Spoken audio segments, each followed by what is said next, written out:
ఈ రోజులల్లా పార్టీలు మారుడంటే మంచినీళ్ళు తాగినంత ఈజీ. సిద్ధాంతాలు, పార్టీ జెద్దాలు, పద్ధతులు ఈ వాళ్ళ గురించి ఎంత తక్కువ మాట్లాడుకుంటే అంత మంచిది.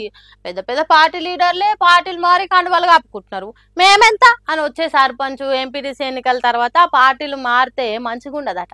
ఈ ముచ్చట ఎవరో ఉత్త లీడర్లు చెప్పిన ముచ్చట కాదు. హుజూరాబాద్ ఎమ్మెల్యే పాడి కౌశిక్ రెడ్డి ఇచ్చే వార్నింగ్ ఇది. దాని గురించి మేము చెప్పుడు కాదు కానీ ఎమ్మెల్యే సాబ్ చెప్తున్నాడు. ఈయన రోజుసారి రేపు ఎంపీటీసీ టికెట్లు, సర్పంచ్ టికెట్లు, జెడ్పీటీసీ టికెట్ ఇచ్చిన తర్వాత మీ అందరినీ గెలిపించిన తర్వాత మీరు గిట్లా ఎవరన్నా పార్టీ మారితే తస్మా జాగ్రత్త, మీ ఇంటి మీదికి డైరెక్ట్ గా వచ్చి దాడి చేస్తామని కూడా హెచ్చరిస్తా ఉన్నా. పార్టీ మారితే మారిండు తీ అని ఇడిచిపెట్టే ముచ్చట లేదు. ఇంటికి వచ్చి మరి దాడి చేస్తాం, పార్టీ మారాలి అనే ఆలోచన ఉంటే ఇప్పుడే దాన్ని తీసేయండి అన్నట్టు గట్టిగానే వార్నింగ్ ఇచ్చిండు. ఎమ్మెల్యే ఇంటికి వచ్చి దాడి చేసుడు అది జరగని పనే అని భ్రమలాలు ఉండేరు. నేను ఒక్కసారి డిసైడ్ అయితే ఊకునేటోని కాదు అన్నట్టే గట్టిగా చెప్తున్నాడు. ఎందుకు సారు మీకు ఇంత కోపం వచ్చిందని అడిగితే, ఎందుకంటే ఆ ఎంపీటీసీ టికెట్, సర్పంచ్ టికెట్ ఇచ్చి నువ్వు గెలిస్తే అది నీ గొప్పతనం కాదు, అది ప్రతి టీఆర్ఎస్ పార్టీ కార్యకర్త కష్టపడేది మీరు మర్చిపోకూడదని చెప్పి అది టీఆర్ఎస్ పార్టీ కార్యకర్త కష్టం. కేసీఆర్ గారి జెండా పవర్, అది కేసీఆర్ గారు చేయబట్టే మనందరం గెలుస్తున్నాం. కానీ రేపు గెలిపించిన తర్వాత మీరు అమ్ముడు పోతే మాత్రం అమ్మ తోడేసి చెప్తున్నా, మజాక్ ఆడతలేను. రేపు 1000 మందిని తీసుకొచ్చి ఇంటి మీద దాడి చేసి తుక్కు చేసి చెప్తా. ఇది కమలాపూర్ మండలికే కాదు, మొత్తం హుజూరాబాద్ నియోజకవర్గంలో ఉన్న 5 మండలాల్లో ఎవరికి ఇష్టం అప్పుడు చెప్తా ఉన్నాం. అబ్బా తుక్కు కొట్టుడు అంటే మామూలు ముచ్చట కాదు. మళ్ళా ఒక్కరు కాదు, ఇద్దరు కాదు, 1000 మందితో ఇంటి మీద పడితే ఎట్లుంటుందో ఊహించుకోండి అన్నట్టు సుస్సు వాడేటట్టు హెచ్చరిస్తుండు. మళ్ళా కౌశిక్ రెడ్డి కటౌట్ చాలా పెద్దగా ఉంటది. అదేదో సినిమాలో చెప్పినట్టు టిప్పర్ లారీ వచ్చి స్కూటర్ను గుద్దినట్టు ఉండేటట్టే ఉన్నది. ఈ పార్టీలకు గెలిచి ఇంకో పార్టీలకు పోవాలనుకుంటే ఇప్పుడే తప్పుకోండి.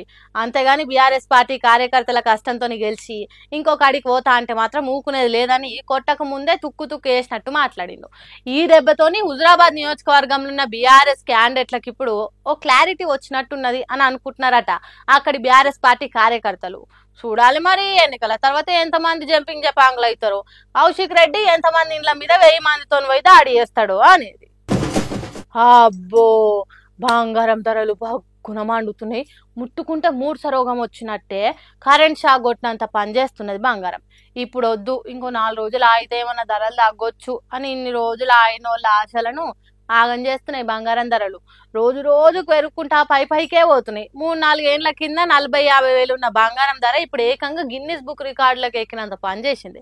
తులం బంగారం అంటే 10 గ్రాముల బంగారానికి 1,25,000కు వాకిందంటే చిన్న ముచ్చట. నిన్న మొన్నటి దాకా ₹1,00,000 దాటిపోతే వాయ్యో వావో అని మొత్తుకున్నాం. మన మైక్ టీవీ ముచ్చట్ల వార్తలలో కూడా మస్తుగా చెప్పుకున్నాం.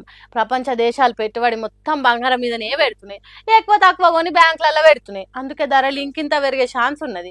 కాబట్టి ఇప్పుడే కొనుండ్రా అని కూడా చెప్పినాం. మరి ఎంతమంది ముందుగానే కొన్నారో ఏమో గానీ ఒకవేళ కొనుక్కుంటే మాత్రం మీరు అదృష్టవంతులేనబ్బా. బంగారం ముచ్చట ఇట్లుంటే నేనేం తక్కువ కాదు అన్నట్టు వెండి రేటు పెంచుకుంటా బంగారంతోని పోటీ పడుతున్నది ధరలు పెంచుకున్నట్లా. కిలో వెండికి 1,56,000 ధర వలుకుతున్నదంటే వెండి కూడా జరంతా తొండి చేస్తున్నట్టే కదా. ఒక్క ఏడాదిలోనే సగం ధర పెరిగిందంటే బయటి దేశాలు బంగారం మీద ఏ తిరిగా పెట్టుబడి పెడుతున్నాయో అర్థం చేసుకోవాలి. ఇప్పటికైనా బంగారం మీద కాయసున్నోళ్ళు కొనుక్కుంటే మంచిది. తులం 1,50,000, 2 లక్షలు అయిన తర్వాత చేతులు విసుక్కుంటే ఏం ఫాయిదా ఉండదు అని అంటుర్రు బంగారం వ్యాపారం చేసేటోళ్ళంతా.